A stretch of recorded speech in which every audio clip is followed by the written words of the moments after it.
great to have you here. I want to start by saying that LiveArt is one of our portfolio companies here at London Real Ventures, the world's first media-powered investment firm, where our mission is to transform the world by investing in cutting-edge Web3 and AI companies while giving our partners marketing exposure across the London Real media platforms and academies. We heighten awareness, create customers, and build communities by leveraging our global audience and extensive network. Boris, we are super excited to be part of this journey with you. I was telling my team the other day, I am so bullish on LiveArt. So let's jump in and tell us, what is LiveArt? Great, thank you, Brian. So LiveArt, let me start by talking a little bit about the art market, just a bit. So art is a $2 trillion asset class. Very few people realize how enormous it is. And so that includes just art that is potentially tradable, not art that's in museums, but things that could potentially be traded. So things in people's collections, in galleries and auction houses and so on. So $2 trillion.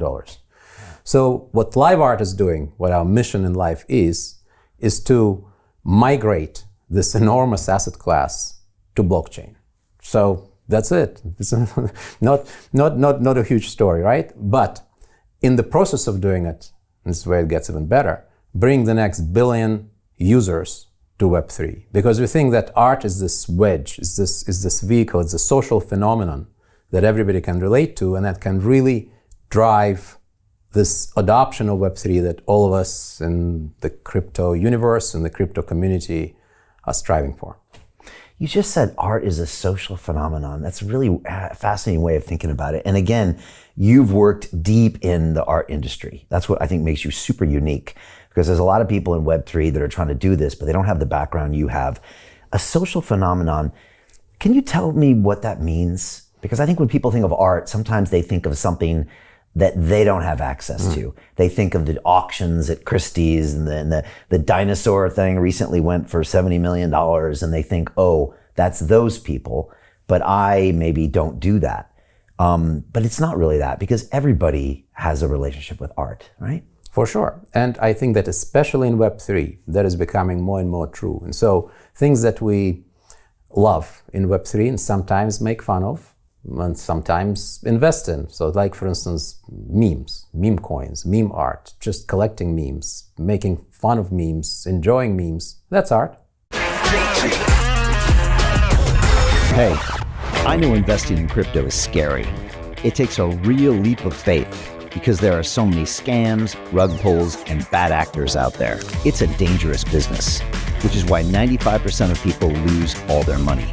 Well, that's why I created the London Real Investment Club, so you can access the hottest deals on the planet and use the crypto bull market to create the generational wealth that you deserve. Join my team of over 100 people from around the world that are making millions of dollars behind the scenes investing in blockchain, AI, Web3 games, DeFi, Bitcoin, and more. Don't miss out. Click the link below to book a call with one of my team now. But hurry, this bull market will end soon. Investing in crypto can be scary. That's why you gotta join the investment club. Pull the trigger. Let's do this.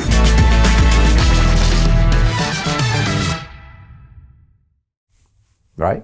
So it doesn't have to be the Picassos and the Warhols. That's one side of the art spectrum. The other side of the art spectrum is memes. And there are lots of things in between. And there is lots of creativity. There are lots of creators. There are lots of people who are both on the creation side of art and on the, for lack of a kind of, not to be too crass, consumption side of art. So the consumers of art, the enjoyers of art, the collectors, the traders, the speculators in the case of memes and meme coins, all of them are really part of the art community.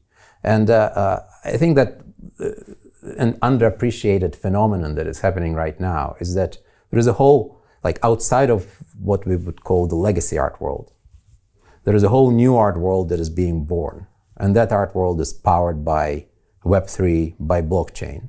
And that's a completely new thing. It's a new community. And that community is already doing art-related things, as in visual, audio, and other things that the legacy art community may not even recognize as art yet, but it will.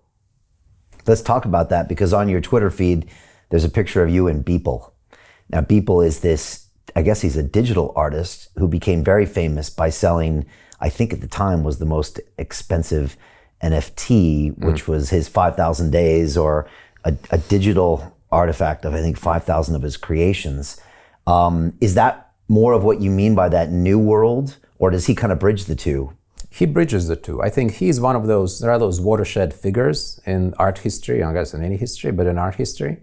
He's one of those figures. There's a person who brought digital art into the big leagues. So suddenly digital art is selling at auction houses, is selling at galleries, but in a big way, at scale, with lots of zeros, right? So it's really the person who probably more than anybody else has legitimized and validated digital art, which then kind of expresses itself most naturally in the blockchain and Web3 format. Why most naturally? Because before Web3, before NFTs, before ordinals, before all of these things, digital art was hard to commercialize it, because you could replicate it infinitely, just like any other digital file.